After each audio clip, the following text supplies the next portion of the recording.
Show me, show you, Kikoman, show me, show you, Kikoman.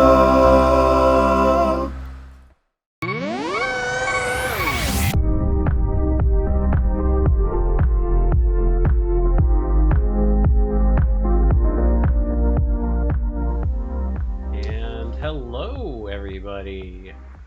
Welcome to the Maniacs month in review for October.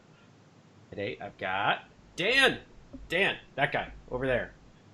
And we got Braden. Hi. Yeah. Hi. This is me. But no, this is welcome. If you guys are not familiar with Braden, tell us a little bit about yourself. Sure. I've been playing cEDH for a couple years now, probably like coming up on 3 years now. I am the moderator for the Command Zone Discord. I've been doing that for about a year. I'm the moderator for the, but I'm a moderator for the Playing with Power Discord. I'm pretty active on the Spikefears Discord. I moderate the cEDH Facebook group on Facebook with Dan and some other people. And I play a lot of Thrasios and Tymna. Most of the Thrasios and Tymna decks I play. I'm a degenerate. It's okay. We won't hold it against you, right, Dan? Oh, I'm sorry. Yes. No. Oh, I have an interesting point.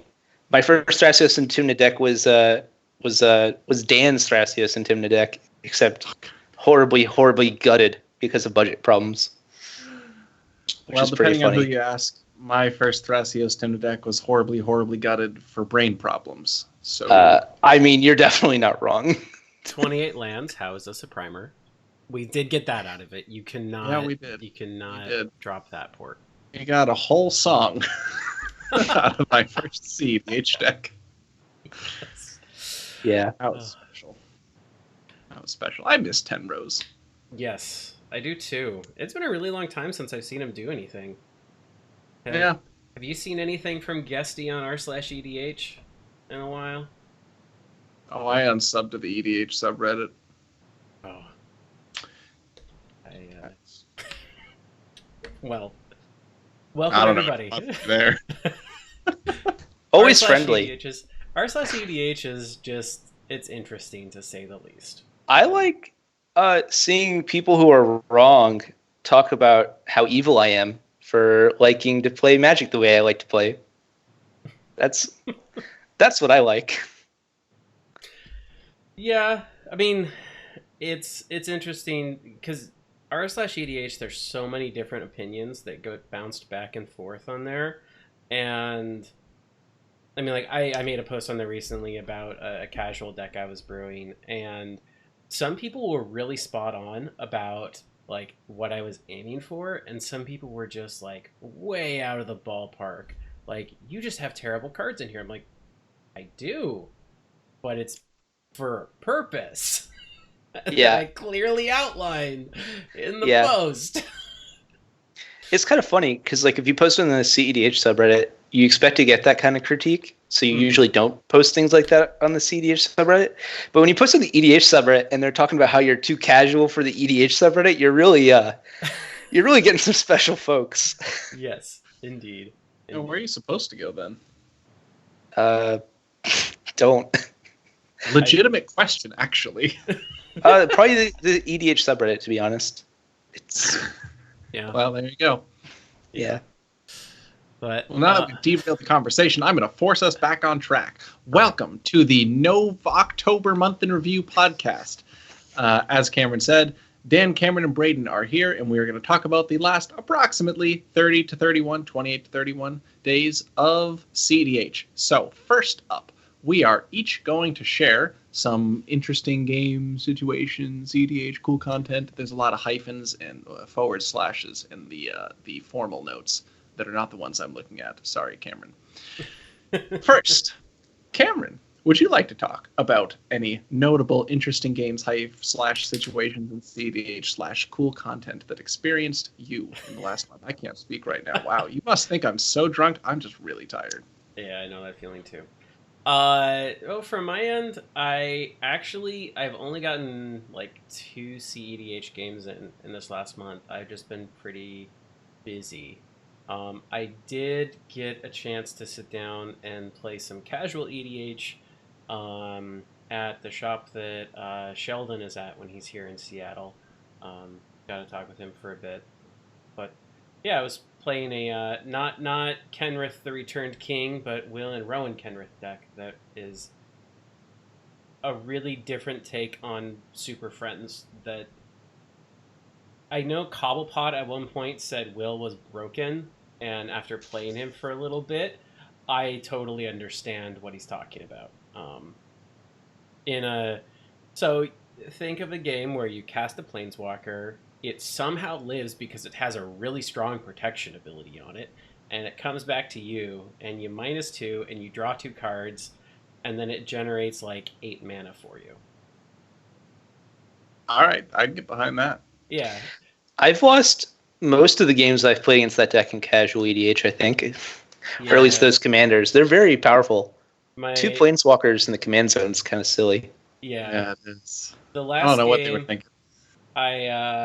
it was like turn 5 Tezzeret, the M19 one that gives you Planar Bridge as his ultimate, and then made a dude to chump block for him, and the next turn was Deep Ghost Skate ultimate him, and just have a end of turn Planar Bridge every turn for the rest of the game. My god. That seems pretty good. First turn got out of Meshing the Mind Cage. Next turn I got out Dismiss into Dreams. So whenever anybody targets something an opponent controls, they sacrifice it. And one of the guys was on Xenagos, God of Rebels. And that's a required trigger to target a creature of his at the beginning of combat. Oh my god. It's like the Abyss, but worse. Yeah, it is. Yeah. If you cast it. Yeah. Oh, yeah. Yeah. I ended that Turn game. itself off by killing the creatures, so you're just left there with an Abyss in play. Yes. You have to turn it on with non-creature permanents, kill itself, and then try again. Oh, No, because it has to target another creature. So what he had to do, he's just doomed. he had to like play extra dudes. He had to like play a big thing, and then also play like a Llanowar elves, and then kill the elves. And then the next turn he had to play another little dude in order for the big thing to ever even swing. Wow, that's basically 4 Fury nodes. Yeah. Yeah. That's rough. That's pretty sick. Yeah. That wouldn't be considered fun by me. I wouldn't consider that fun. It was interesting to get through that. I mean, at the same time, I was at like, I only had 4 lands in play. It was an Ancient Tomb, 2 islands, and a volcanic island. So I didn't have enough red to actually cast Rowan, and I dealt like 32 damage to myself with Ancient Tomb over the course of the game. It was pretty crazy. Yeah. You know what they say? Ancient Tomb's a fair Magic card. That's what you get. Yeah. Oh yeah. Definitely is. Definitely is. You should have played Temple of the False God, Cameron. That would have solved your problem, actually. Strictly better, some would say. With 4 lands out, yeah. Yeah. I ended it by ultimating Rowan and then ultimating her again, which ended up giving me a total of 3 Rowan emblems. So whenever you activated an ability, you multiplied the ability 4 times. And then I ultimated a Chandra Torch of Defiance, so whenever I cast a spell, I dealt 20 damage to any target. Yeah, you did. I cast an Impulse and Swan Songed it to clear the table. So it was a really different Planeswalker game, but it really was. That is wild. That's really cool. That reminds me of trying to storm off the Aetherflux Reservoir by Force of Willing, then Patent Negationing, all on the stack, so you get your extra Aetherflux Reservoir triggers and just winning barely. It's always fun. It's those lines. What about you, Braden? What have you been doing this last month? So I've brewed 2 decks, and I've been getting better at Sacred Hulk. Okay. So some backstory. My local shop it's not really a local shop. It's like 45 minutes away, but a shop I found in New Jersey does cEDH nights on Tuesdays, and they're like pay to play. If you win the first round, you get $20. If you win the winner's pod in the second round, you get another $20. And then if you win the second round after losing the first round, you get $8. And the entry's 10. So basically, if you win one game, you break even, and if you win 2 games in a row, you make a lot of money. Okay. I in the past didn't really enjoy paying to play cEDH, but it's been a lot of fun because the community is really good. I kept running this problem though, where I was losing to 8/8 angels with flying, vigilance, and shroud. That'll do it. Some may say. Necropotence just doesn't do the job when they have those kinds of abilities. A creature with power. So I Yeah. So I decided Kenrith has a life gain ability, and I love Training Grounds. Those are like two. So I decided I would build a Kenrith deck that can play. It was basically like CST. Like you get 3 wheels now. You get because like CST has a lot of those wheels payoffs. You now get a wheel fortune. I decided to play a little bit more into the I played Necropotence and Ad Nauseam still because you can gain 5 life for 3 mana, which is just absurd with Necropotence. Mm-hmm. And I also liked just making Kenrith a 7/7 and giving himself Trample and Haste. Because sometimes in a lot of these games, I keep ending up with an 8/8 being good enough. So it's kind of a meta brew. Yeah. I mean, that kind of is why Najila can just win games out of nowhere, because she can put like 15 power on the board in 2 or 3 turns and just be like, hey, look at this. You're all dead. Yeah. So that was kind of like what I was thinking with Kenrith. I also really like Dockside Extortionist. That card is insane. And I think that from this list. I'm looking at it now. Do you like it? Yeah. I don't mind it at all. You're playing the Okame adversary, so clearly you're a winner. Yeah, you know me. And Drown on the Lock. So yeah, I mean, I got no complaints. Those are cards I play in most of my decks right now. Okame is amazing. Good cards? That's good. Yeah. I'm glad you play good cards in your decks. Thanks. I try.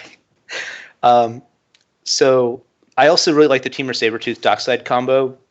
It does die to both premier hate things like Null Rod and Curse Totem, but I think the ceiling and floor on both cards is better than Isochron Scepter and Dramatic Reversal. That's just my opinion, though. I could be totally wrong. That's just my experience. I've never been a big fan of Isochron Scepter with like a counter spell on it. Mana Drain's pretty sweet, but that's just my wrong opinion. Justify it. Isochron Scepter's been garbage for a while now. It's okay to say it out loud. It doesn't feel okay. I would say, looking at your list, the only thing that Temur Sabertooth is comboing with is Dockside Extortionist. And it really looks like you should have a Snapcaster in here, and you also should have a Spellseeker. Yeah, you're probably right. If I put Spellseeker in, I'll probably put Hulk in, because then I can Hulk for... I have 2 Hulk piles at that point. Mm-hmm. And then with Spellseeker and Labman being one, and Dockside Extortionist and Temur Sabertooth being another one. Yeah. So that seems pretty good. Another suggestion. Don't do any of that. Oh. And just leave it as is. Yeah, I actually... Like Liger saying, you got way too many A+Bs, and that's how your deck goes to garbage. This is clean. I like it. I would actually play this like 1-to-1. Okay. Sweet. Thanks. So, SCG, I have another deck I've been brewing, I mentioned. So I was at SCG Philly, and what is... I feel so bad I don't remember their names right now. The 99 was there. The YouTube channel. Mm-hmm. And there are two of the good Narumea players who are active on the Narumea Discord are from Philly, and the 99 has another one of them. Okay. And so we were all getting drinks after the event, and so they'd mentioned like blue-green Narumea with Thrasios as the commander, just Thrasios. And I was like, no, you got to do Crom. Crom's absolutely sick, because just like there's no reason not to have Crom as the commander. Like Crom's great. So then it led to like a 2-hour conversation in the parking lot about Temur Narumea being like this sick shit. So we brewed up a deck the next morning after we all got home. Mm-hmm. And this is the list that we came up with. We haven't been able to test it yet because my friend who's going to probably be playing it the most doesn't have a printer, so he's printing it right now. Okay. But I'm really excited to play that. The really cool interaction is you can bounce your Narumea and your Dualcaster Mage back to your hand with Temur Sabertooth, which I just think is hilarious. And then your other combo is Dockside Sabertooth. So that's like some memes I've been working on. I really like. This is definitely the best word for this one. Yeah, but I'm excited. I'm excited to see if it holds its own at least. Oh, we're thinking about putting Hulk in it. Oh, you need an instant speed outlet, dude. What I is know, the outlet? but What is it? So, like, Comet if Thrasios is in play and you want to win the game at instant speed, you do Comet Storm. However, we're going to change Comet Storm to Flash, so you can flash in the Lab Maniac, and so you can play Hulk. I think for the first time in my life, I'm going to say the words Hulk layers better there. Yeah, I agree. We're testing it out right now. I think the printed list is probably going to be on Hulk. But yeah, I actually really like Flash even without Hulk. Yeah, that's what we were Compared to thinking. Comet Storm? And then, yeah, so we were definitely thinking that. It just was like, I really didn't want to play Flash Hulk in this list, to be honest, because then it wouldn't be a Narumea deck anymore. It would just be like... Yeah, if you put deck. Hulk in, you should definitely cut Narumea. But I think exactly. Comet Storm with Flash is fine. Okay. So All right. Flash Gilded Drake is actually pretty huge. Ooh. I like that. That comes up like non-zero amounts of time in games that I've played against Flash decks. Yeah. All right. So if you really want to go off the deep end of Brews, in this deck, I would say yes, go on Flash. And if you don't want to put Hulk in there, I would say think about World Gorger. What? Again, Cameron's been on a Flash World Gorger kick as a ritual. So think of this. Yes, it's a ritual. You flash World Gorger, and you have both the enter and leave on the stack at the same time. And you are primarily looking at Narumea, Dualcaster Mage, and Dockside Extortionist as wanting to flicker them based off of everything else. So this is just turns Flash into a whole board flicker. I like that a lot. I know. It looks like it would fit in very nicely. Is there a way for us to steal our opponent's Animate Dead from the graveyard in blue, red, green? No, you wouldn't do that. Yes, you can, but you Copy shouldn't. enchantment. Okay. Primordial does it. No. And you should not play that That's card. not worth that. Diluvian Primordial wouldn't copy it. Only That's still instants or spells. sorceries. Right, Yeah. it would only steal the sorceries. There was a different one. No. Oh. I mean, if you're going to do... No, you can't really do that. Oh, jeez. What? There's definitely a really, really obscure way to do it using Noxious Revival, Knowledge Pool, and some way to make them draw a card. Oh, But good God. let's No. not go there. No, In but... fact, let's just move on from this whole segment because we're 24 minutes in and we're still only on bullet This is point fun, though. 1.5. This is true. All right. Yeah. This definitely looks like a parking lot brew. It looks interesting, and I think Thank would you. like Flash Smells and like it, Gorger too. in there. We will discuss it for sure. Okay. Dan, you somehow said you like Gideon Blackblade, and tell me this is a joke. No, he was actually a house in my Timna Crown deck I was playing recently. We were playing straight consult pods functionally because that's like all my fucking life is at this point. And that's why I don't play that much cEDH anymore. But turns out Gideon Blackblade's actually a really fucking huge pressure. He is a 3-drop, so he's pretty trivial to cast. He gives Vigilance passively.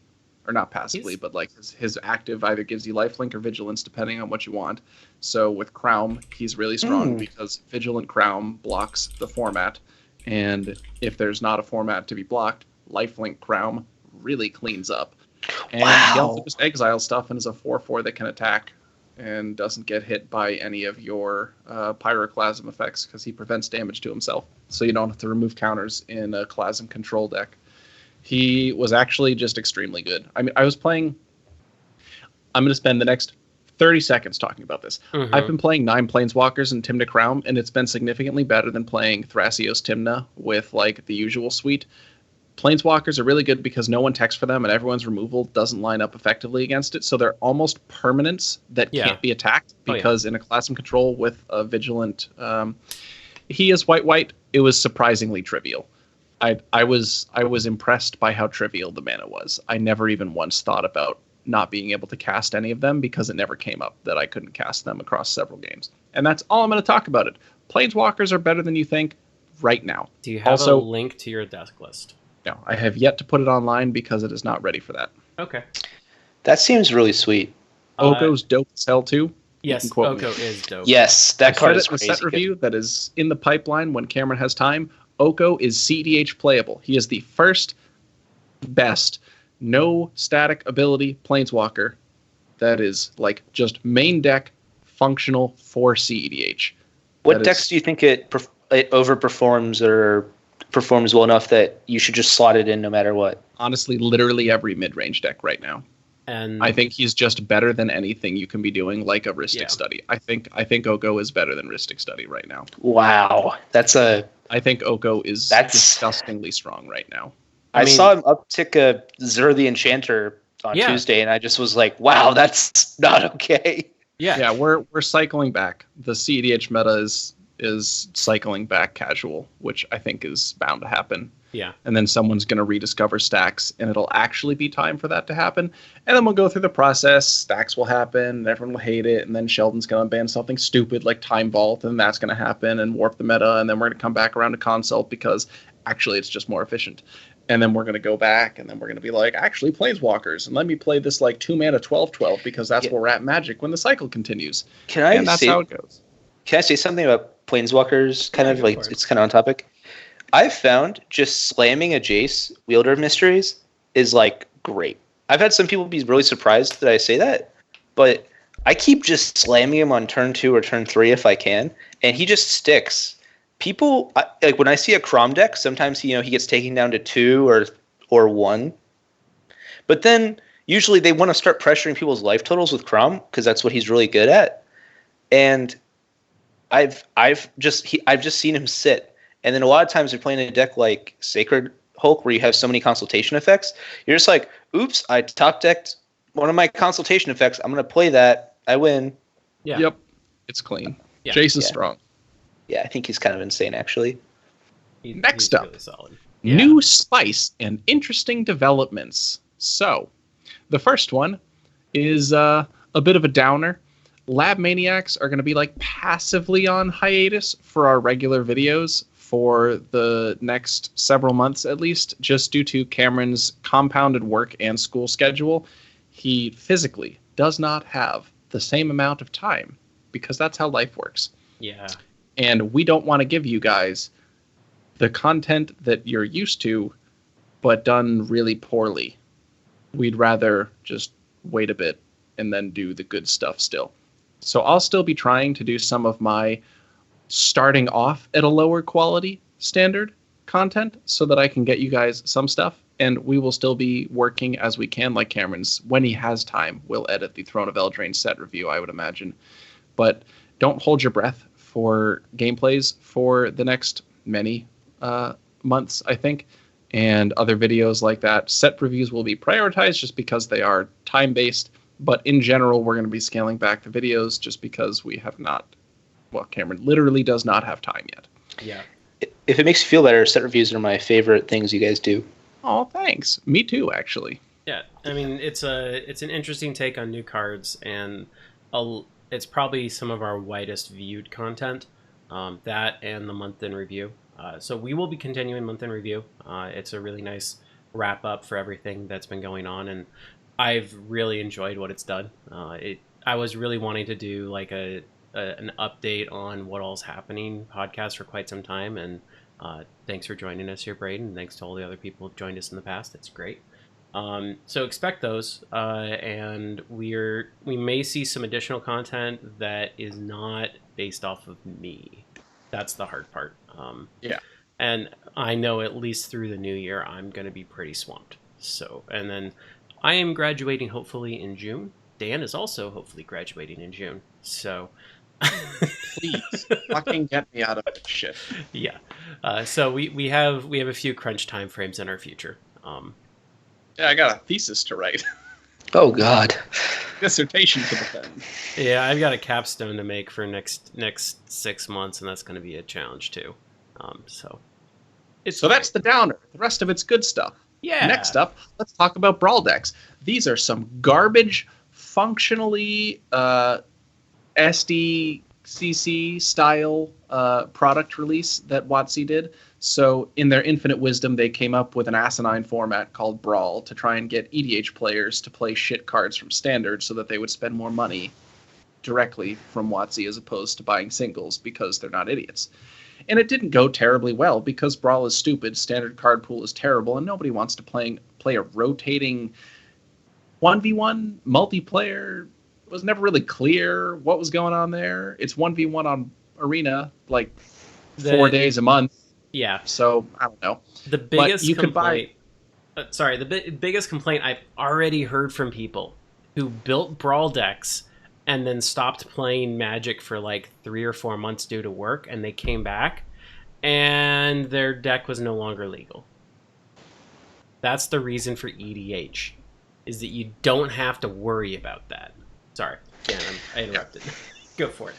So yeah, these decks were total shit, honestly, but like that's not a detriment of the people who created them. They just had no card pool to work with. Like, you can't build a 3-color mana base in Standard right now that's good in Singleton. Like, it just doesn't work.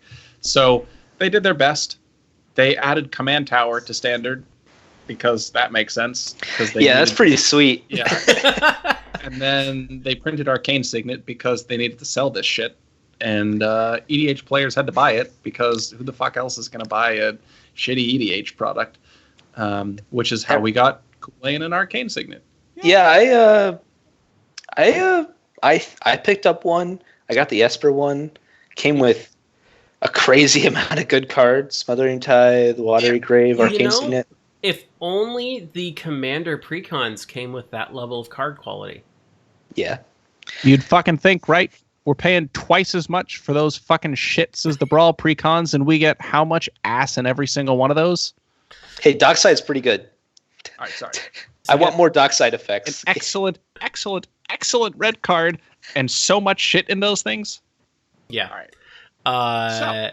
Yeah.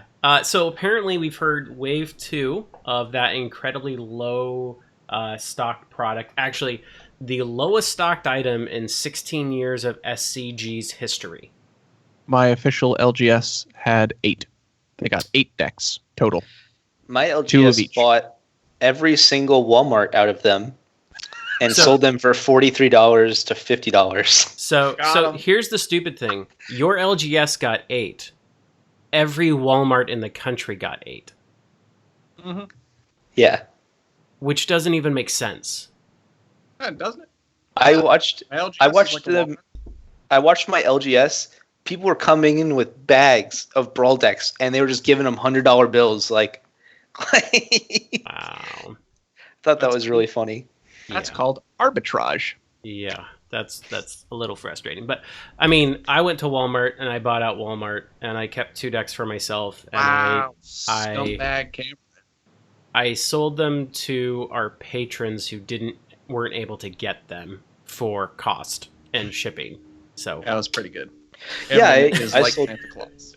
I picked one up for $25, and I sold one to one of my friends for $25. yeah, that's the point. Yeah. Yeah, I mean, I knew people Excellent would want product them. at $25. Yes. I In agree. spite of everything about it.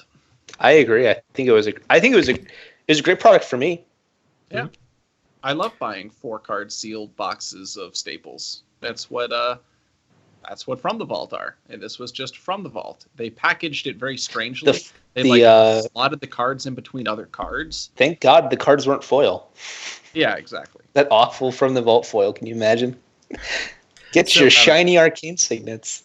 So, I am a little frustrated that they had to print stupidly overpowered cards in order to sell this, and they thought that was the only way that they'd be able to sell it, which is true. They were right, but like Chulane is like the best thing that Bant ever saw. Kool-Aid, whatever. Kool-Aid, not whatever. Kool-Aid.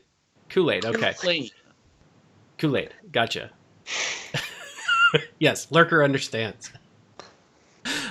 Yes. So Kool-Aid is the best thing Bant ever saw. And it's just stupid. It outclasses every other Bant commander ever in doing exactly what Bant wants to play. Play creatures, draw cards, put lands into play for free. It's stupid. It also, those last two are what every color would love to be able to do. Yeah. I also think what's interesting is that she combos very... Is it she or he? He. Kool-Aid is a guy. He combos very well with two of the best enchantments in the format. And Bant is one of the color combinations that's actually able... It's like white can actually tutor for enchantments. Mm-hmm. So I think it's kind of interesting that might actually be able to be like a real deck that shows up quite a bit. Kool-Aid is the best Enlightened Tutor commander in the format. Send tweet. Yeah, yeah, for sure. For sure. Next up, let's talk about this new non-rotating format. So, historic... oh, no, sorry. That's already gone. Pioneer. You mean Frontier. You meant Frontier. Well, excuse me.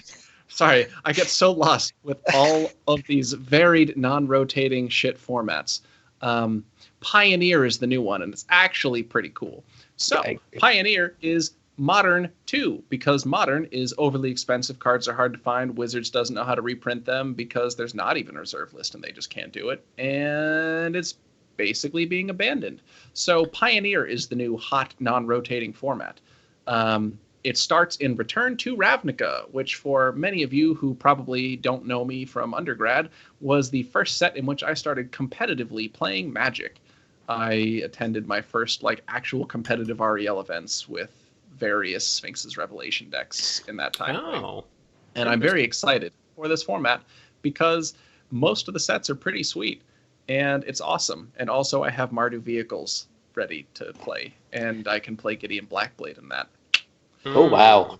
So that's what I've been doing. But there's been so much Pioneer brewing going on. Saffron Olive tweeted out the other day talking about how in the first 24 hours of Pioneer being announced, more decks were submitted to MTG Goldfish for Pioneer than Frontier, Brawl, Historic, and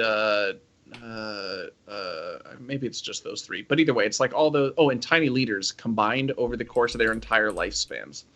There were something like 60... Yes, yeah, Tiny Leaders. Something like 6,500 decks were submitted in the first 24 hours for Pioneer. And it has exploded in popularity because, honestly, it's pretty sweet. It's the best hits of Standard from the past decade, actually. I think it's really interesting, the philosophy they had with the ban list for the format. Oh, yeah. I think it means that the format's going to be very different than anything else we've really seen in terms of an eternal format. Death Threat Shaman's going to be legal and not playable. That's crazy. Playing him. Oh, yeah, for sure. My deck is garbage, and I am playing 4 Death Ride Shamans. But that's because I'm bad at Magic. So there was a pretty awesome infographic that got posted on r/Magic TCG. Basically, Modern 66 sets, Pioneer's 29 sets. The big thing of note is that Theros, Return to Ravnica and Theros was the start of one of the biggest expansions of players for Magic in the entire history of Magic. So roughly, it was something like 2.5 to 3 times the Return to Ravnica packs were opened than Innistrad packs, and that was which hurts. But that was also the block directly before Return to Ravnica. I mean, so they were printing to demand, and the demand spiked massively. And so the good side is that cards are theoretically going to be a little bit cheaper. The bad side is that most of the stuff that you're familiar with in Modern is not there. And so you're essentially playing the standard hits. Though the standard hits from the last, 5-6 years. And you're looking at all the decks that had targeted bans targeted out of them, and now you're throwing those together with some of the strongest cards that have just coming out. Now, yes, it is just a starting ban list of fetch lands. And what's kind of funny about only fetch lands being banned is that for the longest time, Morrow said his only regret about Modern was having fetch lands be legal. That was my biggest regret about Modern besides playing it. I was initially disappointed because I like fetch lands. I like the way they work with like things like Delve, like the broken things they do. I enjoy. But now that I'm like seeing how the format's just progressing early on, I really like that. Like Treasure Cruise is not like they might not have to ban that card. No, and that card's absurd. Like there's a bunch of cards on the ban list that just on the ban list in other formats that are banned because of the fetches. Yeah, and you won't have perfect mana, and that is like the really big thing. You'll have shocklands, but it's actually going to be much more of a, am I actually going to draw into it? And so you're going to see a lot more of 2 and 3 color decks. You're not going to see 4 color decks. And are 4 color decks really a thing in Modern though? Like no, not really. So, some of them are fringe, but you will never see them now. I don't know if it's a good thing, to be honest. It's a good thing. Okay. Do you keep up with the Legacy meta at all? Because the worst thing that happened to the Legacy meta is the 4 color decks. Yeah, and that's fair. Was the worst thing that happened to Legacy in so long. Yeah, like Shaper's saying, Urza Astrolabe. Stuff like that is not good. You should not have perfect mana ever. Should not happen. Astrolabe basically has made, it made Pauper for a really long time, and it's made Modern perfect mana. And so you don't care. And also in Modern, everybody is playing Snow Covered because there's no reason not to play Snow Covered. Like literally, even if you're playing Astrolabe, if you're not playing Astrolabe, there's no reason to, because you're giving away information by not playing Snow Covered lands to your opponents, which is stupid at that point. You shouldn't have a basic land that has that much information tied to it. Yeah.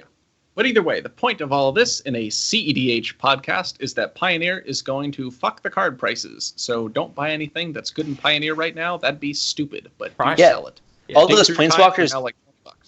All those Planeswalkers Dan just talked about, forget about it. Don't buy them. So prior to pick up my 3 Gideon Blackblades for my new vehicle shit. I need to do that soon. Prior to Pioneer, Dig Through Time was $1.30. It's about $10 now. Sweet, I just picked up a playset for $8. Yeah. Pioneer. It's going to be interesting. Wait, you didn't already have a playset of Dig Through Times? What kind of degenerate sumbitch doesn't have a playset of Dig Through Times? You'd be surprised what I don't own. I don't want to know. No, I can't handle it. My poor heart. All right. Moving on. Eldraine. It's been out for a bit. Has anything actually shown up in your guys' metas for cEDH? Yeah, for sure. All right. What have you seen?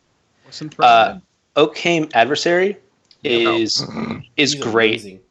I'm in a meta that's like a lot of non-green decks, so sometimes I'm kind of like, am I supposed to be playing this card? And then like I'll go a week without seeing it, and then I'll be like, oh wait, this card's nuts. And they be like happy I'm running it. And Drown in the Walk is just really good. Amazing. Oh my gosh. It lets you run creature removal at no cost. I've been having a lot of problems with like delay recently, where the games are just going so long that delay doesn't really do anything, and I just cut delay for Drown in the Walk. Yeah, felt great. It's insane. We talked about Oko a bit. Oko is crazy. And Fabro Welder. Fabro Welder is awesome. It does cute things with Najila. It just murders people. They just take 4 every turn, and they can't deal with it because 4/4s are unbeatable. Fabro Welder. See, yeah, sorry. Me playing Gideon Blackblade. Yeah. I liked those ideas. I'm gonna think about that. Well, I'm adding 3 to my cart on TCG Player right now. Yeah. So those are the things I'm personally seeing. Oh, and Vigilance is great because you can attack in for 4, get your Timid trigger, hold up your mana for Thrasios, tap, activate Thrasios at the end step. It's great. Yeah, he's a good one. Yeah. Real good one. Yeah, Drown of the Lock is so good. That card is stupendous. Yeah, Worker, I think Kendrick's Transformation is great, especially in Yisan. So just slot it in, I imagine. As a Okay. 2 mana, knock something out. It is... So, I'm curious... Oh, it's the draw the card. That's what breaks it over Lignify. I forgot it drew a card on you. That's really solid. Yep. Yeah. Yeah, the cantrip portion's really big. Yeah. All right. Solid for Eldraine. Now, actual content we've been seeing. There's been a lot of posts about Gitrog. Actually, like 2 or 3 really big posts about Gitrog. Both Titan and Titanless and primers have been updated.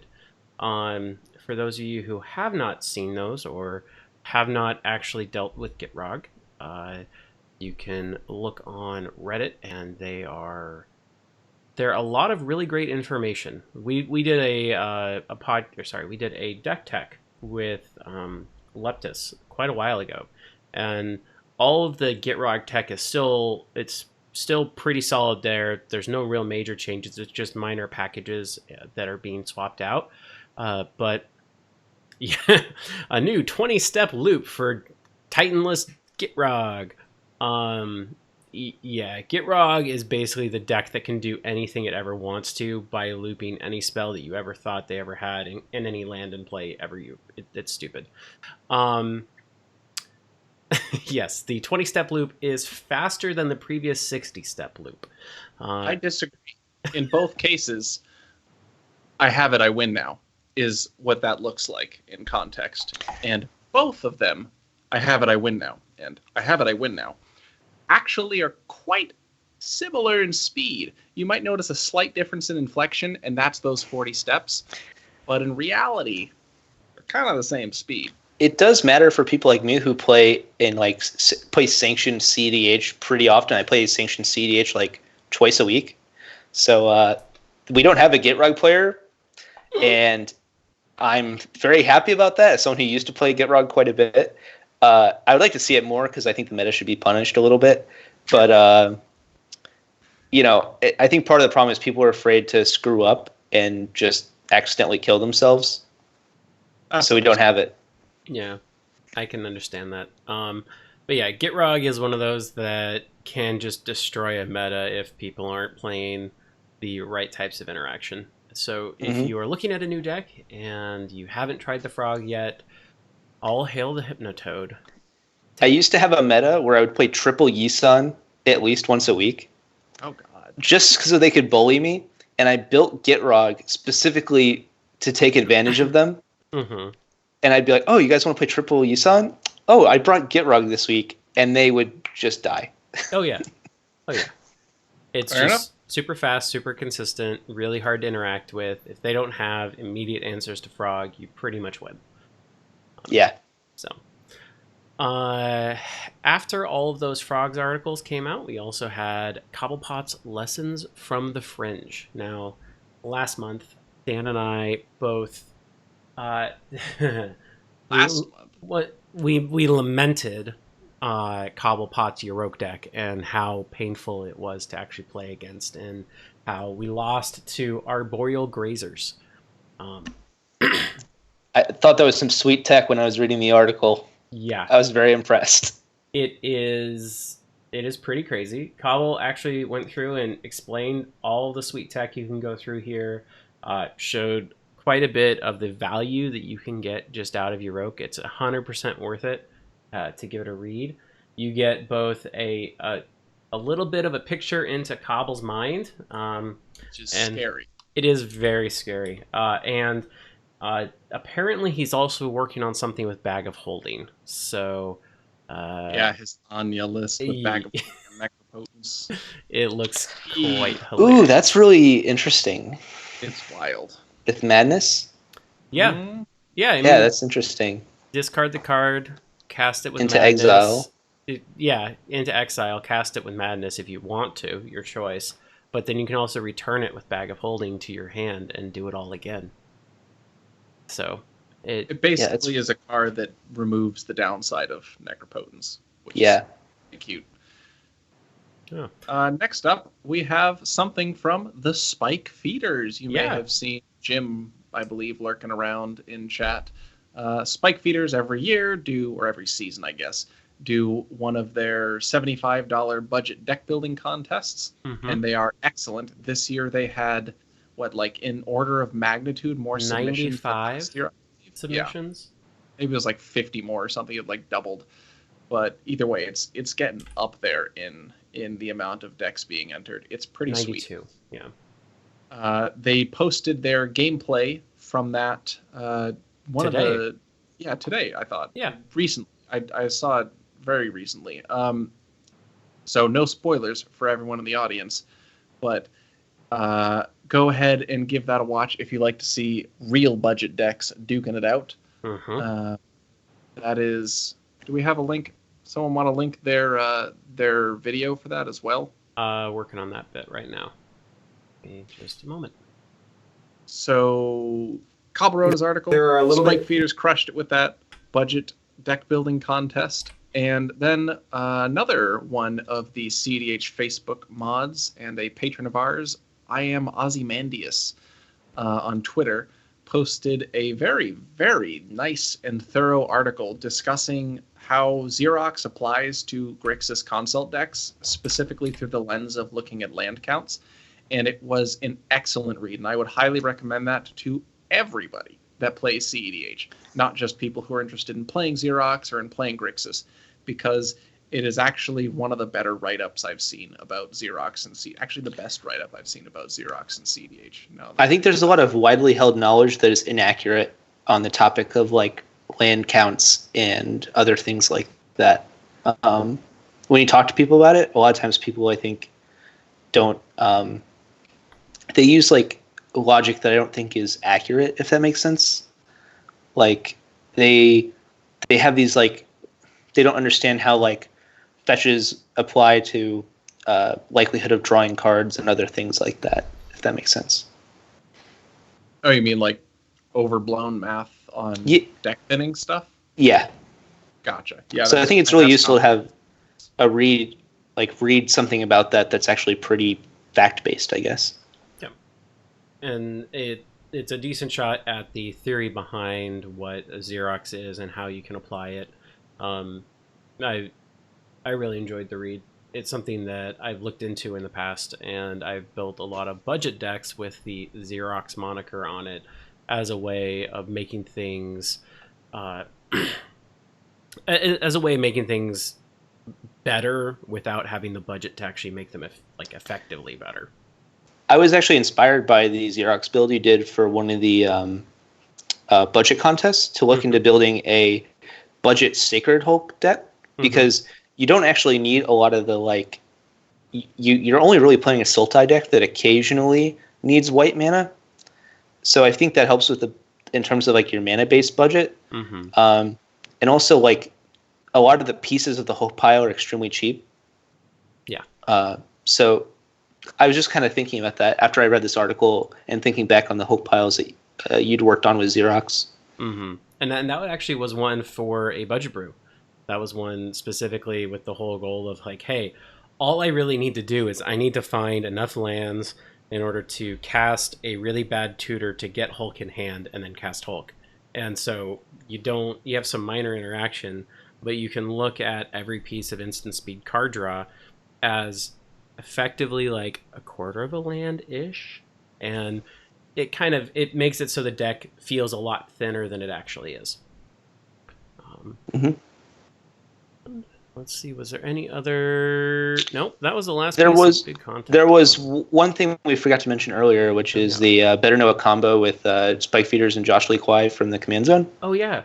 They definitely... That was really cool. That was really cool. And I remember seeing that and being super happy that two of my favorite content together to create something that was really cool. Yeah, no, it was... They did a really great job of pulling in non-cEDH content creators into their channel in a way that they would be comfortable doing, and that was really great. Hats off to them for coming up with that, and I'm interested in seeing if they pull out any more. Yeah, I think it's a really cool series. Yeah. Let's see. Moving on to new stuff. Well, we already talked about Brawl Wave 2, but did you guys know collector boosters are here to stay? We have seen the product listings for Theros Beyond Death, and they have collector's boosters. I am a little bit like it. It really feels like they just want to pull all the money out of our wallet and not actually provide stuff that the community is super wanting, like meaningful reprints. Yeah. Can I tell you, though, I actually really like the collector's booster. I thought it was an interesting product. I'm also I'm like the target audience, I guess, for products like this. Like, I'm really happy that I get to get the full art foil Faber Welder. And although it's a little frustrating, I can't get it in a normal pack. I do also like the idea if I win my Tuesday night cEDH night, I get to get a collector's booster pack, because they actually are pretty close in rewards and price when you take out the entry fee. So I'm actually kind of excited about this product. It's kind of an incentive for me to make sure I overperform at my local cEDH events. That's pretty cool. That is. I definitely have felt that the more they have been pushing these specifically high dollar products, the more I have felt that they are products not for me, because I'm really just wanting to play the game. And while I do have a lot of blingy things that I bought a really long time ago, it's to the point where, like, as much as I think I have disposable income, there's a limit. There really is a limit. Yeah, like the Mythic booster boxes or whatever they're called. Those are way out of my reach. But like, Out of my reach, though. See, it's a joke because I grabbed it. It's right. It's you are quite literally the worst. But for some reason, the $30 booster pack, which is still ridiculous, is okay with me. But the $400 box isn't. I don't know. Maybe I'm broken. Well, if it makes you feel any better, the Gideon Blackblade smacking the shit out of my friends in Sanford was a Mythic Edition one. See, clear power level increase. Exactly. Yeah. It gets lifelink and vigilance and indestructible instead of or. Yeah. True story. I actually have the card. It does say and. So, Yeah, sorry, I have to react to chat. To Jinkwan, you say you mean you're broke. No, the challenge is that as you grow up and you move from having disposable income to trying to determine when you want to retire, you have the choice of, do I want to buy this $30 booster pack right now, or do I just want to buy a $2.99 booster pack and maybe retire a year early? And you make those decisions. Retire on $17 in a year? No, but you just have to make that decision like every time you go to the store. That's the hard part. Me too, except it's about paying rent or eating. Yeah. Same. Similar problem. I get you, Cameron. I get you. Yeah. I know what you mean about disposable income, I think. I mean, yeah. It's... I loved when I didn't have any limits on I mean, that was when you bought your tabernacle, right? Yeah, and Black Border. Back when they were $150. Yeah. What a So purchase. next up, All right. Moving on. Audience topics of choice. For these, I poll the Facebook group that apparently everyone we're talking about today moderates, and get a nice little list of some of the top questions that anybody there had. Today, the questions were, well, I gave them 7 hours, not 27. So I forgot about that the day before. So some of them are sloppier, but I think they're actually good questions. So we're going to discuss these as a group briefly, maybe like 5-ish minutes per question. The first, if the partner mechanic were banned, where would the cEDH meta settle? Who wants to start? Why don't you? Sure. I think the food chain decks would be very powerful. I think the Uh, I worry that what are they called? The Pyroclasm control decks would probably get a lot worse because Tymna just wouldn't be forcing people to play as many dorks as possible. But maybe the food chain thing mixed with that would equal out. I don't know. And I think you're still probably breaking even. Can you say that again? With food chain and Najeela being like two of the premier decks, if partners got banned, it would make sense that Plasm Control. Although they wouldn't be 4-color anymore, right? So I guess it'd be Braid decks. So that would probably also be a problem. Yidris. Siggy and I were actually discussing this. You can basically play Curious Control with Yidris with almost no changes. And that's interesting. Most the same. I think we're actually discussing literally this question. I think Kenrith would be a lot better. Kenrith's he's definitely a lot worse than Thrasios, but Thrasios is like an 11, and by being a lot worse, it's like maybe a 9.5. So I definitely agree on that. Kenrith is where I would be shifting. Yeah, I mean, so my kind of take on it is you're either going to Kenrith for that style of a deck, or you're shifting to Tasigur if you really want that Thrasios ability. And as Dan says, no. I just don't know why you would. I mean, so the benefit would be a 1-mana commander. But I've played your Seasons Past list quite a bit, actually. And I've played the Kenrith list I built a few times now. I just built it this month, so I haven't had a lot of opportunities. But I think Kenrith, the fact he's a huge body... Yeah, that's probably the big difference. Yeah. Is he's just massive, and he pumps other people's creatures sometimes for weird combat math. And he also sometimes reanimates opponents' hate bears, which is like super cute. I reanimated an Aven Mind Sensor that wasn't my own in response to a Hulk trigger the other day. Good stuff. It was That's sweet. The out of the box thinking that makes Kenrith appeal to me. Yeah. $7. So also let's say someone has a Death Right they just played, just give the Death Right haste. Stuff like that is actually like relevant.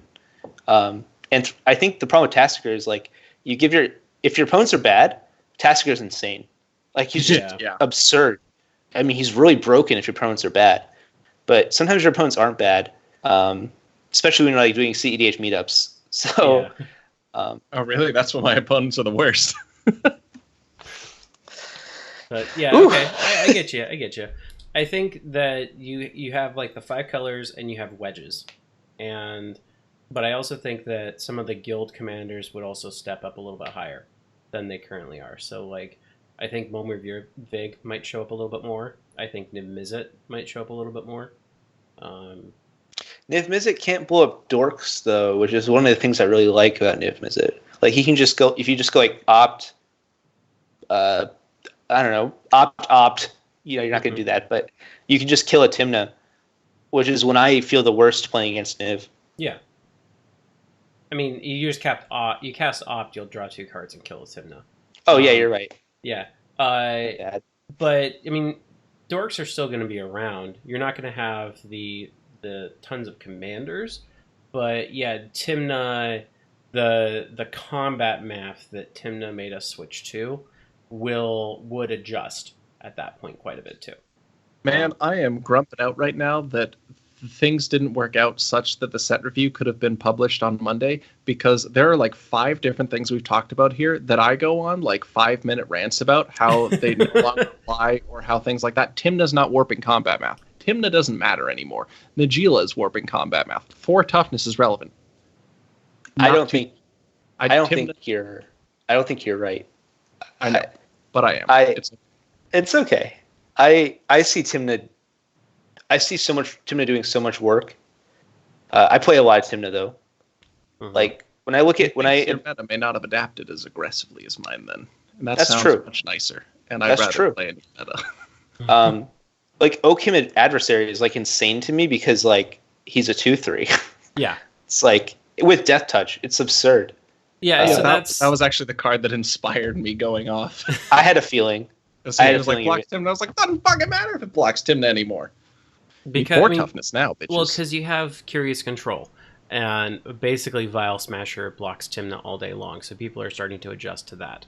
And a 2/3 stat line is incredibly powerful to the point that you have to have a 2/3 stat line that flies to make it better, so that you can block that Aven Mind Sensor, or a Gilded Drake that got given away. But then you're kind of dealing with a dead 2/3. Yeah. I think 3/4s are really good. 3/4s of flying, especially like Linvala, Kess is a 3/4. Yeah, Kess is super is strong. In the I think those are like, that's like some of the best bodies we have in the format. I think Tymna has warped things far more, but that's just my opinion. Mhm. I have a very specific few metas I play with. I mean, even if Najeela happened like in a year, Tymna still warped things to the point where Najeela could then take over and warp things farther in some metas. Yeah. Which is where I think the progression will be going for a lot of people. But either way, that is 5 minutes on that topic. Oh, sorry. One last thing on Najeela. I don't know if you heard this, but Gavin Verhey stopped by everybody that was playing cEDH in Vegas. And he said, originally, Najeela was a 3/3. Yes. Oh my god. Yeah. She was originally a 3/3, and they had to nerf her to a 3/2. She Thank almost made it live as a 3/3. Thank God. It was the last change in the entire set, he said. I don't know. Who did it? You know what I wouldn't have played if Tymna or Najeela was printed as a 3/3? It's Tymna, you can't play her. No, Yeah, that would have totally warped the entire form. I would have agreed with you. Like, Yeah. Oh my god, that would be insane. All right. Cool. So the meta settles. No more partners. Those things shift to those decks. We see more of the 2-color Fringe. I think that's what happens. Next up, how long will the rules committee take to ban Flash, and what are the implications of that delay for the competitive community? I think I will start with this one because I believe I represent the minority opinion on this. I don't believe the RC will ban Flash, and I don't believe there are any relevant negative implications of that lack of delay, that not happening for the competitive community, because I do not believe Flash is relevantly warping the meta. May I respond? Yes. Go for it. I think it's going to be like 2 years, maybe a year. I think it will eventually happen. And the only thing I think the thing stopping it is the people who have the power. 3 of them I have found very difficult to communicate with. Sheldon Menery is fantastic. He's very easy to communicate with. And whenever I've seen talks with the 3 others, specifically Gavin, I've never met him. I've only ever seen him talk. I think he's the next person, if we could just sit down and talk to any of them, that we should talk to if we want this to happen. But that, again, not knowing him, just from some of the conversations I've heard him have, where he talks about the format. But I think until those conversations start happening, where like people have one-on-one conversations with those people consistently, I don't think it's going to happen. But I think those conversations could happen, and I think it would take around 2 years. So I would look at the history of like Commander, and over the last 3 to 4 years, everything is getting faster and everything is getting more cutthroat. Just straight across the board, everybody is developing decks to be faster. And the longer Flash Hulk sticks around, the more it will turn into Paradox Engine, except the game will just be over. Rather than it's a Paradox Engine where they play it and it's just a degenerate win. Okay, sorry. The more it will turn into something that is unfun to play with in casual tables because people will just end the game. Can I deconstruct something a little bit you just said, or poke a little? I'm not sure that the rules committee sees a bigger problem with what you described with Flash than with Paradox Engine. So I agree. I was saying that. So the problem with Paradox Engine was twofold. One, it was a degenerate combo piece, but 2, people didn't know how to play it, and necessarily the game would go on for a really long time while it was in play and be unfun for other people.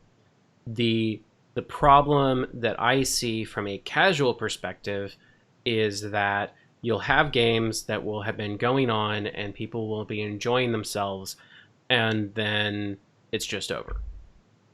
Rather than having the normal storyline arc that a casual game has, where it's going up, you have a development of the game, and then you have a big climax. You just have a Flash Hulk, I win.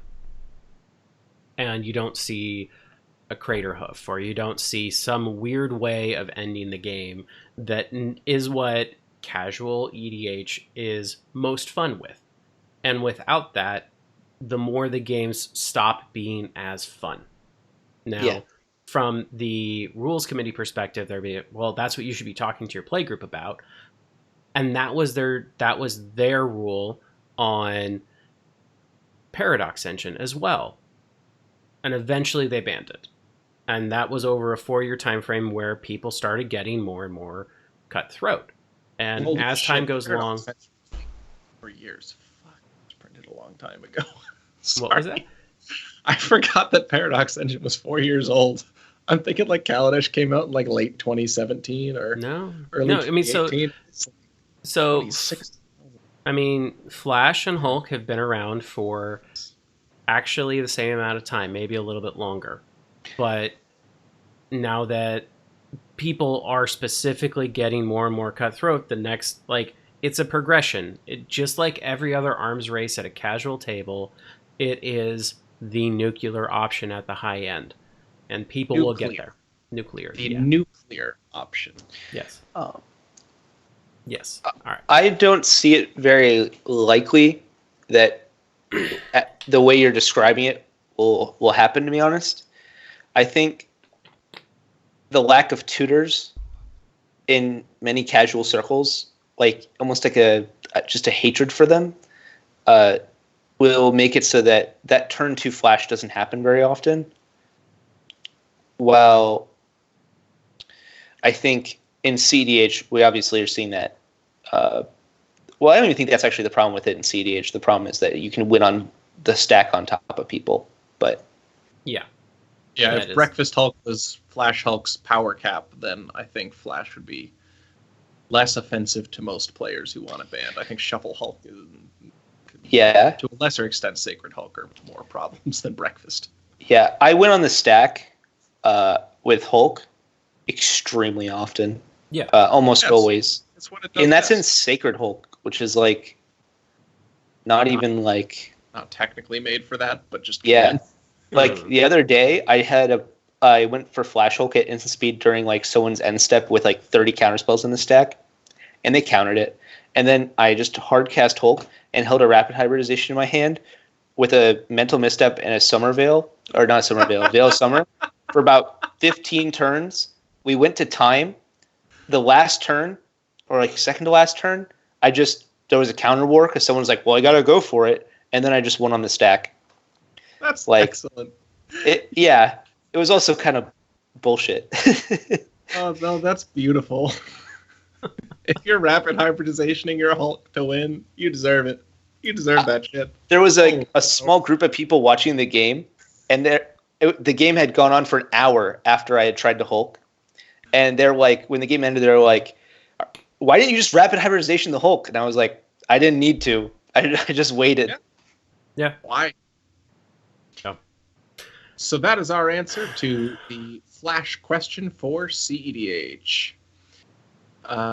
My third and final question was only given one vote, but I do love this as a question, and we have not posed it in a little while. If you could make any structural changes to the format's rules, what would they be, and how would the meta adapt? Cameron, you can start since the two of us have started the first two. So I proposed this when I did this on the Command Zone, their Commander Summit. I would say 30 life. It would reduce life as a resource. It would drop ad nauseum a little bit in power level. It would drop necropotence, but it would also make more aggro-based decks more viable, and we might see something besides an Agila. I mean, at that point, you have Crom in the Command Zone as a effective clock. So, yeah, I will answer this question by answering a different question. Someone asked me if you could print one card into Magic that would like fix the cEDH meta, what would it be? And my answer was a 0-mana colorless enchantment that puts itself into play at the beginning of the game if you have 2 or more opponents. It has hexproof indestructible if it would leave the battlefield. Instead, it doesn't, or some shit like that. And starting life total's 30. Like that. So just that an emblem. just at sets the 30. starting life total to 30. Yeah. Because starting life total should be 30, I think. Although, yeah, as Lurker said, I agree on the hybrid mana thing. And I actually also think that 2-brid mana should count as colorless, but that's a different philosophical conversation that I am always in the minority camp on. The 2/B or 2/R. Okay. I think all of those should be considered colorless if we're going to go hybrid mana works properly, because colorless has access to everything in Magic, albeit at a higher cost. And what is 2-brid mana but literally doubling the CMC of a card, or functionally doubling the CMC of a card so that you can cast it? That's what colorless does. I'm not sure you're in the minority on that. Oh, from the amount of never getting a second opinion that supports me on it, I thought I was. Shivam did a poll about that this week. You should see what the results were. I should check that. Did he do it on Twitter? Yeah, he did. I'm not sure which Twitter, though. Probably the Magic Twitter he has. Yeah. So, can I do my rules change? Go for it. I mentioned it before the show, but I think changing the way commander tax works to hurt partners and also help things like Gitrog or Nagila, which are both things that really don't need help, but also like Mormir Vig. That's kind of what I'd like to do. The idea I had was partners share a commander tax. So like if you play your Tymna and then you play your Thrasios, Tymna would be 3 and then Thrasios would be 3. Oh, I forgot to say the other part. I'd reduce commander tax by 1. So reduce the commander tax by 1. And then partners would have combined commander tax. So Tymna would be 3, then Thrasios 3. But Gitrog would be 5 and then 6. Mormir Vig would be 5 and 6. I would like the commander-based decks to be more powerful. I think we play the format because there are commanders and because it's multiplayer. But a lot of us like the commander aspect of the game. I think making the rules make those decks more powerful would be pretty interesting. Solid. Dan, I was able to find the tweet. Out of 911 votes, 34% said you should be able to play Reaper King in Duretti. Oh, cool. All right, we're getting there then. Yeah, that's pretty solid. Yeah. That's not bad. Yeah. So, Braden, your side. The commander tax is 1, partners share the cost. So, I think that balances partners out quite a bit more. I think so. The only so the reason why I don't necessarily like that is because with some oppressive commanders in casual, the fact that it is 2 mana more eventually is what prices them out of being played. And that is essentially like the cap at where the point where you really can't do anything more, and where the table starts running out of everything. So I'm a little torn on that. That's a little hard to deal with.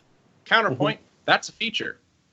Games where you run out of resources, can't cast your commander, and sit there in top deck mode are the dumbest fucking shit that happens, because that's been almost every single console pod I've played, and they're so fucking boring I could gouge my eyes out. If we could just cast our commanders and not have cards in hand, at least something is happening. Well, no. So what I'm saying by an oppressive commander is where they have 6 cards in hand, and literally all they do is play their commander, and then the rest of the game revolves around that commander while it's in play, and the commander gets removed, and then they have 5 cards in hand, but they're still doing nothing until they cast their commander. I'm not sure that's relevant. That's just how the games work out. That feels like just playing Magic to me, because that's what limited is. You just play to the board, and then you use your hand, and that's what mostly makes good play, is conserving your resources. So I don't actually have an issue with that, because that's just Magic. Okay. In my All right, let's move on. Perfect. Mulligan of the day. Shit, this is when I have to open up the stream so I can see the cards. Yeah. So Braden had said he's been playing Sacred Hulk, and we asked him what his meta was like, and so we have a pod. We have Rashmi going first, Opus Thief in second, Sacred Hulk in third, and that's us, and fourth is Consult Kess. So I'm trying I want to clarify, Mhm. it's actual Rashmi. It's literal Rashmi. Yeah. It's just, it's blue-green Rashmi, yeah. It's the same thing. It's a really grindy control deck. Now, I am trying Architect's playtest for the first time, and I think these cards are god-awfully small. I don't know if I can make them... I can make them a little bigger, but it really does... Okay, that's a little bit better. Alright, Sacred Hulk. Opening hand. Blood Pet. Dispel. Pact of Negation. Soul Ring. Training Ground. Cyclonic Rift, and an Elvish Mythic. A Mystic. I'd say this is a mulligan. Yeah, I would not keep that one, personally. Yeah. How do we mulligan here? Just refresh the page is probably the best way to do it. Okay. So, instant mulligan. Not going to keep that. Next up, Sylvan Safekeeper, Diabolic Intent, Scalding Tarn, Island, Chain of Vapor, Trop Island, and a Tainted Pact. I have to think about this one, but I don't like it. Yeah. You don't so my have problem any is acceleration. Yeah, that's the biggest problem here. It does have 2 tutors and interaction, but not very good interaction. So I think we throw it away. So if this was first 7, I would 100% throw this away, no questions.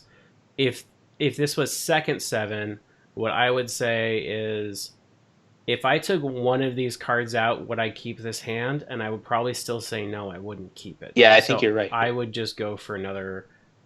Yeah, I like mulliganing aggressively right now in the format. The mulligan system's kind of broken. Mm-hmm. You're kind of incentivized to just mulligan forever. Yeah. All right. So, our third opener, Bloom Tender, Verdant Catacombs, Morphic Pool, Counterspell, Bloodstained Mire, Noxious Revival, and a Merchant Scroll. These hands are all kind of rough. Yeah, this is... So here's how I'm feeling about it.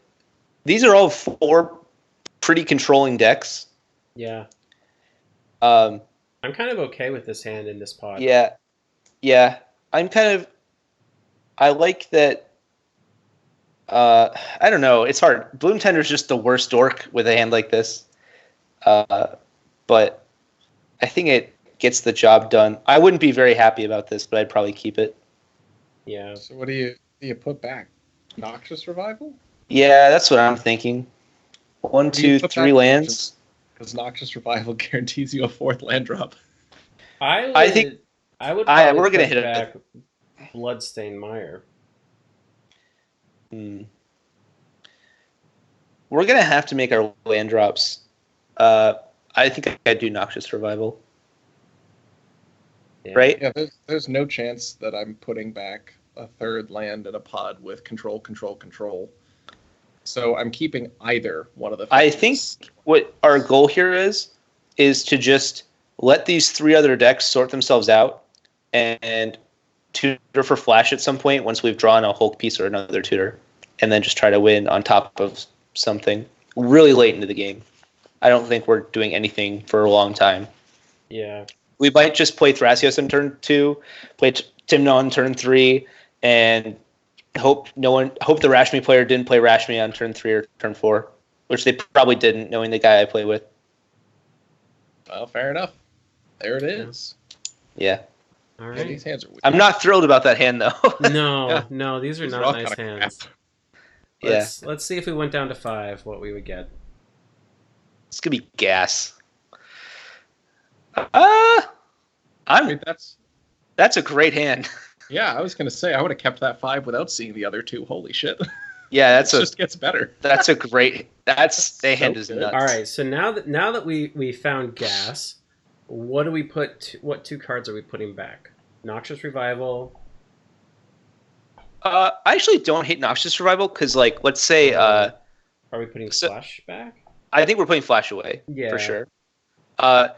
I don't like. I like Noxious Revival here because there's a situation where we just like drop Mystic Remora, take up Mystic Remora for a couple turns, let Mystic Remora die, Noxious Revival Mystic Remora during our upkeep after it's dead, replay our Mystic Remora, and just sit there and just keep making these people not play their fast mana or let them feed us. Yeah. Confidant's also really good, so we can even go like turn 1 Mystic Remora, draw a whole bunch of cards, let it die, drop the Confidant, Noxious Revival the Mystic Remora back on top if we're being super greedy. I mean, this hand's sick. Then that means we're putting Pongify and Flashback. Yeah. Pongify and Flash were the two that I was going to toss back. Yeah, I think that's pretty good. So I was kind of debating between Dark Confidant and Pongify as the pushback. Because in case you need any interaction, but thinking about this pod, no, we keep Dark Confidant. That's guess. You're right. All right. Yeah. If I could guarantee this exact 5 as my if I go straight from 7 to 5, but it's this 5, I would take that in almost every deck I play. Like if I could have this as a 5 after any random 7, I'm taking this 5. This 5 is stupidly good. This is 2 lands and 2 of the best spells in the deck, and Noxious Revival. So we get to Ancestral twice probably this game. Mm-hmm. It's so good. Yeah. That's a real good 5. All right. All right, so at least we got one good hand. We did. So that is our Mulligan of the Day segment, and we are now going to wrap things up into our closing action. First up, we have our upcoming events, closeouts, and plugs. So, Cameron, you are going to be going to a Command Fest event, won't you? Yes. Command Fest Seattle. That is 2 weekends out. The 1st, 2nd, and 3rd of November. The interesting part about it is the Command Fests are badge required to get in the door, just as an FYI. That was not very clear initially. But that it's going to be interesting to see. I can understand how they're not expecting to be able to really pay for the venue off of the main event entrance, because there isn't really a main event. So just be aware of that if you are going. But I will be there. I'm probably going to be there a little, not right at the start on Friday, and I'll be leaving a little earlier on Sunday. But I will be there all 3 days. And Dan, if I remember correctly, you are going to Magic Fest Richmond? Is that right? Yep. Okay. Yeah, it's in like 3 weeks or so. Yeah. Tell me how the mystery sealed pool is. I will, actually, because I'm probably playing in Pioneer Masters Limited or whatever. They confirmed today that's not what it is, which I think is a lie. I think it's a lie. I think it is too. It's probably like Pioneer Horizons. Yeah. Or something. Yeah. They said it's not that. I don't believe them. Well, I bet they said it, but I bet they were answering the specific question, like, is this Pioneer Masters? No, this is actually Pioneer Superior. There is something that they have created that they haven't pushed cards into that they said they were going to. This is Heroic Masters. Historic Masters. Yeah, Historic Masters. Ooh, Historic is a bad arena meme. It's not a format. I mean, why were they pushing through and saying, "Hey, who wants to see a Razaketh in Historic or a Dark Confidant?" Like, they were throwing so many things on Twitter for a while about what they're going to try to throw into Historic. It was weird. Right, but in what reality does printing those cards in a physical set for an arena-only non-format net them? Like, I'm not understanding here. No, you're entirely right. It's trash. It's a trash format. It shouldn't exist, and it's just it doesn't exist. You can't play it like at all. It's like Brawl. You play it 3 or 4 times a month.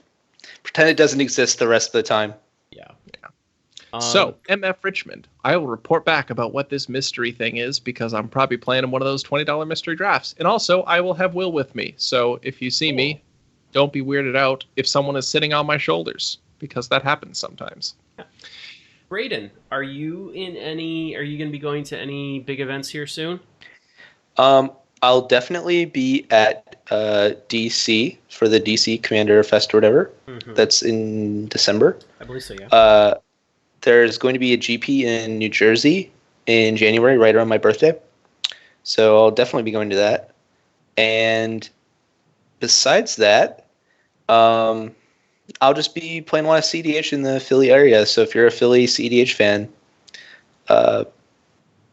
ping me somewhere. Or what are those Discords I mentioned? Yeah. Or Facebook? From the many. Are you on the East Coast CDH one? Yeah. There? Okay. Yeah, so just hop into the Philly channel. We also have a Philly Discord group Okay. that's also in the MISC channel on the library. Mm-hmm. I travel up to like 2 hours to play cEDH a couple times a week, probably. I like to drive, so I don't mind. It means I get to meet a lot of cool people and play at a different place every time. Nice.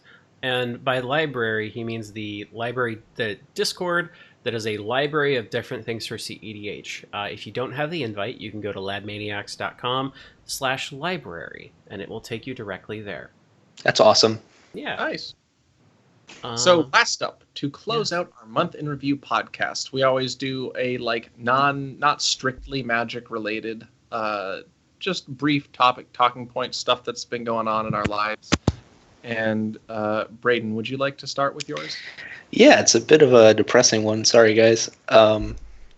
So my friend Connor, who I played cEDH with a lot this summer in Massachusetts while I was doing an internship, he passed away this weekend. He was pretty young, so a few people from the LGS and people from like our cEDH groups are going to be going to the services for that. If you knew Connor and you're seeing this and you don't regular the LGS where he went, reach out to me on Discord. I can show you the information for that if you want to go. I'm not going to say a lot more about that. I'm not going to say a lot more about him because I don't want to reveal all of his personal information. So yeah, I just wanted to mention him. He was a viewer of the Lad Maniacs. He knew I was going to be on here. He was a really good guy. Yeah. So that's tough. I mean, yeah.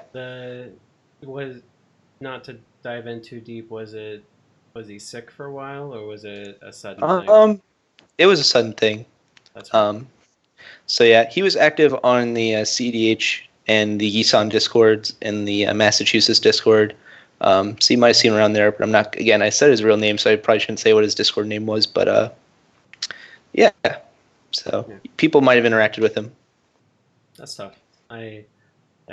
Friends leaving makes you be a lot more prescient about what you are doing and who you are spending time with, and it's nice to realize how much they meant to you, that now that they're gone you miss them so much, and that you have the ability to connect with people that much. And it also it hurts for a bit. Yeah, the weird thing is that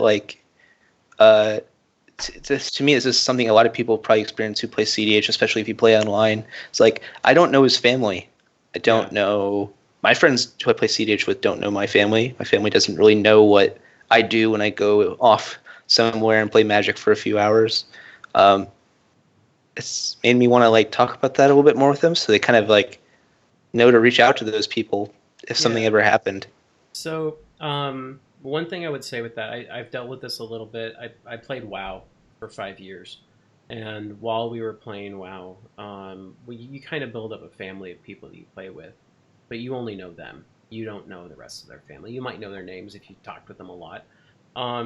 But I mean, we had one of the kids that was in our guild. He was having a birthday party, and a car jumped the curb, and there were 15 kids out in front of the house, and he got hit and he got killed. And it was a freak accident. And I would say that if you haven't reached out to his parents, that they know he's playing Magic. They don't know who he's playing Magic with.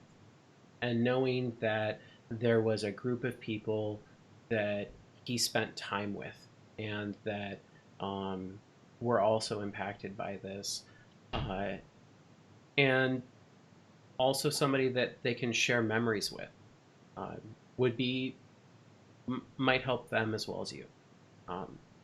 That last is one of the things that always sticks out to me. I've had some similar circumstances occur. And the one, I guess, like positive of going to the funeral of someone you knew is the chance that, at least at the funerals that I've been to, is the chance for people from different circles of their life to share those kind of stories that I otherwise never would have known. Yeah. And it lets you see these people in different ways, these people you appreciated, these people that were close to you and were part of your life. And it lets you re-experience them in ways that you never got the chance to. So I have always really appreciated that part, because getting to learn more about people you care about in different ways, I don't know, it matters to me. I don't know why it matters to me, but it matters to me a lot. And I know that I really appreciate getting to find out that kind of information about people who have since departed my life. And I have a feeling that I am not the only one. Yeah. It's so weird, because like I want to meet his family and be like, hi, here are, like, I know a lot of people from the LGS are going to go, and I want to meet them and say like, hi, we're all affected by him being gone and by him being when he was here, like people that they don't even know exist. It's just kind of it's a complicated situation. But I mean, it's happened a lot more with online gaming, or I mean, as you grow up, you start doing things with other friends. You have groups of friends that may never even know the other group exists, and it's a time to share and learn and remember the fun times. Yeah. And I think I'm going to say we should close out on that note. Sorry Appreciate for the people you're with. No, not as a negative, as a positive. I think as horrible as people dying before they are societally expected to, as like, I guess, a terrible way of phrasing that, people before gone their too time, soon, I guess, sure. However you want to put that. It does help bring people together, because you can appreciate each other more when there's that contrast. And it helps to remember those people, because you experience it more when it's happening like that. And it's something that I think people probably need to renew more in this kind of a digital screen divorcing the individual from the personality era. Just being more present and connected to the people who you are, participating in whatever you're participating in with, the people you're with, be with them and just appreciate them more, enjoy it, try and connect more, because you never know when is going to be the last time you have a chance to. Yeah. And I don't know. No. I'd rather stop on the positive of appreciate each other than on anything else. And remember the journey along the way, and share that with their friends. Yeah. Thank you for sharing that, Braden. Yeah, thanks for letting me talk about that. I appreciate it. And with that more somber note than usual, we will conclude the October Month in Review podcast. Thank you, Cameron, for hosting. Thank you, Braden, for joining us. And we will see you guys next time. Goodbye.